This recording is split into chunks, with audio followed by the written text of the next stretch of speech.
If the New Testament was written by the apostles, is there any evidence the books can be dated to within the apostles' lifetime? And is there any evidence they were written by the people who they are credited to? We've already discussed the oral tradition of the New Testament, and that it can be reliable even up to the late dates of the Gospels. But are not some of these dates too late to have been written by the actual apostles? Well, first, we need to discuss why many historians date them so late. The main reason is based on a twofold argument. First, Mark is assumed to be the first Gospel, because it is the shortest. Matthew and Luke are said to be based off of Mark, so they must have come later. And John came last from an independent source. Then, historians point out Mark 13 is a vivid prophecy by Jesus of the destruction of the temple and the surrounding events, which took place in 70 AD. So since the author of Mark speaks so clearly about this event, he must have had prior knowledge of it to be so accurate. I believe this argument is based on a presupposition that Jesus could not have been who he claimed to be. Therefore, he could not have made an accurate prediction that was fulfilled in 70 AD. Therefore, we have to date the Gospels after 70 AD, since Jesus could not predict the future. Not only is that starting with a presupposition, it doesn't seem fair to the text, since there is a lot of evidence which leads to early dates for the Gospels.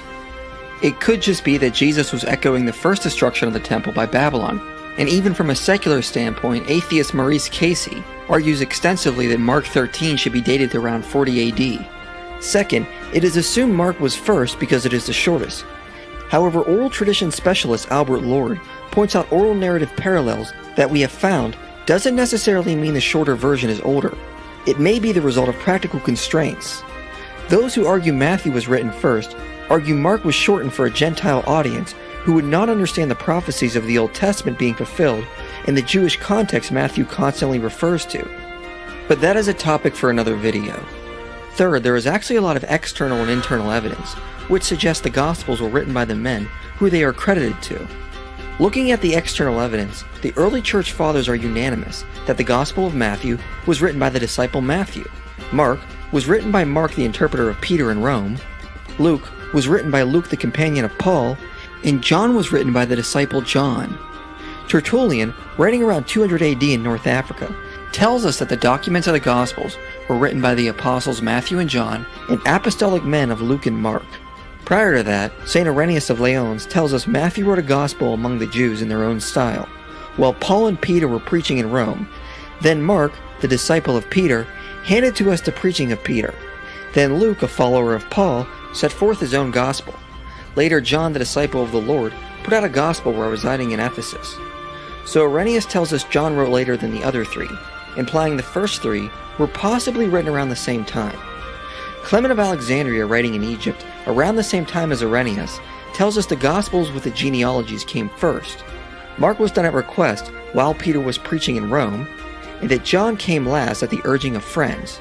So we get the same idea that Irenaeus tells us, that the first three were written around the same time, and John came last. The Muratorian fragment, which dates to the middle of the 2nd century, is a list of an early canon. The first page was lost, however the second page starts with, "at which nevertheless he was present," and so he placed them in his narrative. The third book of the Gospel is that according to Luke, Luke the well-known physician. The fourth of the Gospels is that of John, one of the disciples, to his fellow disciples and bishops, who had been urging him to write. So we are told Luke was third, John was last, and it starts with the same idea church fathers tell us, that Mark was present while Peter was preaching in Rome and wrote down what Peter taught, although the names on the first page are lost. Preserved in Eusebius' Ecclesiastical History is a quote from Papias of Hierapolis, written before 125 AD. This too the elder used to say, Mark, who had been Peter's interpreter, wrote down carefully, but not in order, all that he remembered of the Lord's sayings and doings, for he had not heard the Lord, or had been one of his followers, but later, as I said, one of Peter's. Peter used to adapt his teachings to the occasion, without making a systematic arrangement of the Lord's sayings, so that Mark was quite justified in writing down some things just as he had remembered them. For he had had one purpose only, to leave out nothing that he had heard, and to make no misstatement about it. He also says Matthew wrote the Logia in the Hebrew dialect. To whether Papias was referring to the Gospel of Matthew, or an older list of sayings of Jesus, sometimes referred to by scholars as Q, we do not know. Tim McGrew makes an excellent point regarding all this external evidence. If you plot all four church fathers on a map, you see we have wide attestation of the authors of the Gospels from all over the ancient world. This is the kind of testimony we dream of receiving with other ancient documents. When we have multiple authors in different regions all telling us the same general story, we have excellent evidence the Gospels were written by those who they are attributed to. On top of this, we have no other tradition or testimony which attributes authorship to anyone else. There is no competing tradition. Plus, if the Church Fathers just made up authors to attribute to the 4 Gospels, why is there not unanimous attestation to who wrote Hebrews? Hebrews is truly anonymous, and Church Fathers had to try to guess as to who the author was. If they made up the authors of the Gospels, why not do the same with Hebrews? And also, why not give all 4 Gospels prominent names? Surely they could have done better than Mark and Luke, who never met Jesus and were later disciples of the apostles. If you're just making it all up, why not pick 2 of the other disciples? It would have made the Gospels look better instead of attributing them to men who were never considered church founders or disciples of Jesus. Some skeptics try to claim the Gospels cannot be trusted because they do not mention the authors internally, but this was how the majority of ancient biographies were written. The majority of works from the ancient world have to be externally attributed. E.P. Sanders says, "The claim of an anonymous history was higher than that of a named work. In the ancient world, an anonymous book, rather like an encyclopedia article today, implicitly claimed complete knowledge and reliability. It would have reduced the impact of the Gospel of Matthew had the author written, 'This is my version,' instead of, 'This is what Jesus said and did.' So looking at the external evidence, we have good evidence they are written by the apostles and men who they are attributed to. So the claim of later impostors is without evidence and unwarranted. So if we compare this external authorship for the Gospels with other ancient works, we can see how much better off the New Testament is compared to these others. The first person to attribute the Annals to Tacitus is not until St. Jerome. Thucydides' works are not attributed to him until Polybius, over 200 years later.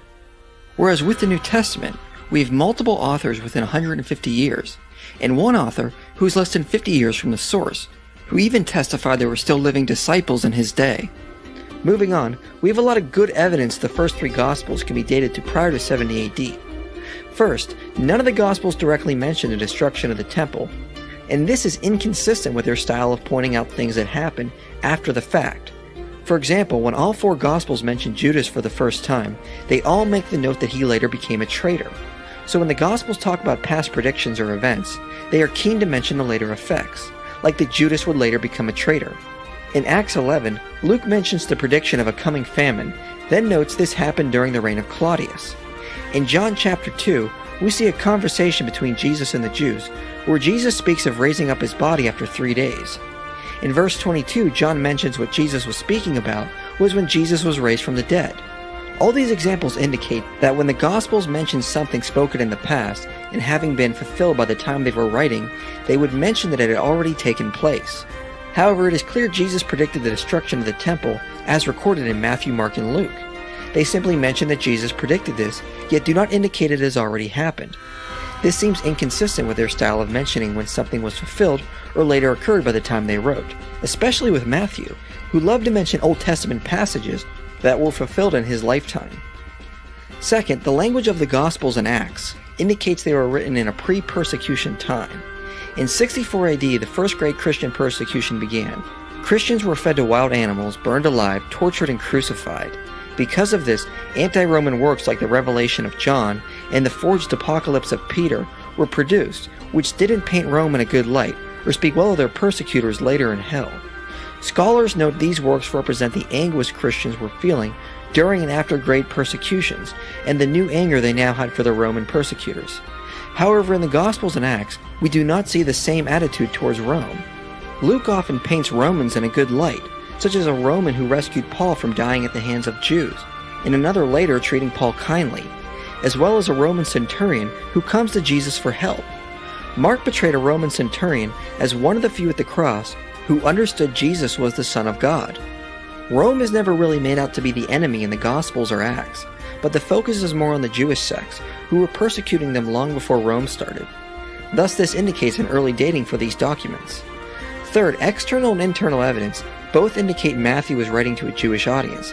However, the destruction of the temple in 70 AD wiped out the large Jewish population and scattered the remaining.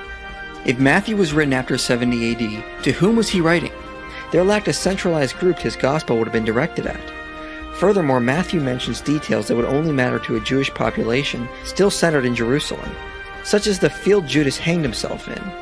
John Wyndham says, some of the apologetic, like the account of the suicide of Judas and the account of the guard at the tomb, seems of no great theological significance, yet of particular interest to those who frequented Jerusalem. It makes more sense Matthew is writing a gospel for Jews in Judea prior to 70 AD. Fourth, in Jesus and the Eyewitnesses, Richard Bauckham cites evidence that many elements of Mark fit with a community prior to 70 AD. One aspect pointed out is the Gospels are filled with names, which represent an authoritative list of witnesses people could question to verify the Gospel accounts. However, in many places in the Synoptic Gospels, many key eyewitnesses are left anonymous. Scholars like Gerd Thiessen and Craig Evans point out key witnesses were left anonymous for their protection, since they still could have been prosecuted by the Jewish authorities. For example, in Mark, we are told someone cut off the ear of a soldier in trying to protect Jesus. And in retelling of the story, he is left anonymous for his protection, since if his name was told, the Jewish authorities, who still had power in Jerusalem, could arrest him for attacking a soldier. However, by the time John is written, we find out it is Peter, thus telling us that by the time John was written, which is the last gospel, keeping Peter's identity secret was no longer necessary, as by this time the Jews had lost their power in Jerusalem. Thus the Passion narrative in Mark must be placed prior to 70 AD.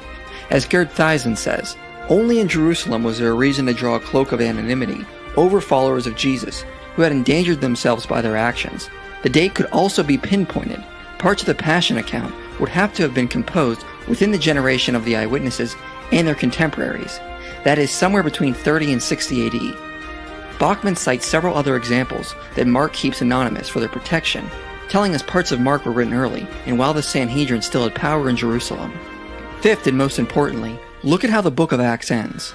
The final section is a build-up to Paul's trial in Rome. Several chapters are spent building up for Paul to head to Rome and face trial. However, Acts ends with Paul arriving in Rome and the statement, he lived there 2 years at his own expense. There is no mention of his trial or if he was ever released or not. The climactic build just ends without a payoff. It is agreed Paul arrived in Rome in 60 AD based on the fact that Acts mentions a change in procurator from Felix to Festus, which dates to 59 AD. Acts records it was Festus that sent Paul for trial in Rome. Thus, if Acts ends 2 years later with Paul still waiting for trial in Rome, it would seem that is when Acts was completed. Otherwise, why would Luke build up to a climactic trial only to leave his readers guessing if Paul was released or not? Tradition teaches Paul was released at this time, so it would have been the perfect note to end on, and Paul was finally released and headed back out to preach the gospel once again, as the Lord instructed. So the likely possibility is that Acts was completed before the trial, which probably disappointed his readers, but is good historical data for us today. Luke also begins Acts by mentioning this is his second book. Therefore, his gospel would have been written before Acts and before 62 AD. This would imply Mark was also written earlier, since Luke was mostly based off of Mark. Thus, we have plenty of evidence that at least the first 3 Gospels and Acts were written before 70 AD and even before 62 AD. Therefore, from internal and external evidence, we can estimate when they were completed. Church fathers tell us Mark was written in Rome and is the account of Peter's preaching. Emperor Claudius expelled the Jews from Rome in 49 AD, but the decree would have ended in 54 AD when Claudius died. This would have allowed Peter and Mark to go to Rome and preach. However, Peter probably didn't go to Rome right away, since Paul's letter to the Romans, which is dated to 56 AD, doesn't mention or greet Peter. Yet Paul greets dozens of others by name. It is unlikely he would have left Peter out. Thus, Mark was most likely written after 56 AD, when Peter would have arrived, so probably between 57 and 60 AD. Luke mentions he gathered sources for his gospel in the first chapter, which most likely would have happened while Paul was in prison under Felix in Judea. This would have allowed Luke to acquire the sources for his Gospels by speaking and meeting with the early church. However, internal evidence indicates Luke relied heavily on Mark. Therefore, completion would not have happened until Paul and Luke arrived in Rome, where he could draw from Mark the account of Peter and his own sources to finalize a Gospel between 60 and 62 AD, as well as write Acts. Now, Eusebius cites a tradition that Peter went to Rome in the 40s under Claudius to deal with the heretic Simon Magnus. It is possible Mark was with him there, and Mark could have written as early as the 40s. This would tentatively move Luke back as well. However, neither of these are necessary and it lacks extensive data. Whether Matthew existed prior to Mark or is based off of Mark is debatable. Most scholars believe Matthew was based on Mark. However, from external evidence, there is a possibility Matthew was the first gospel written.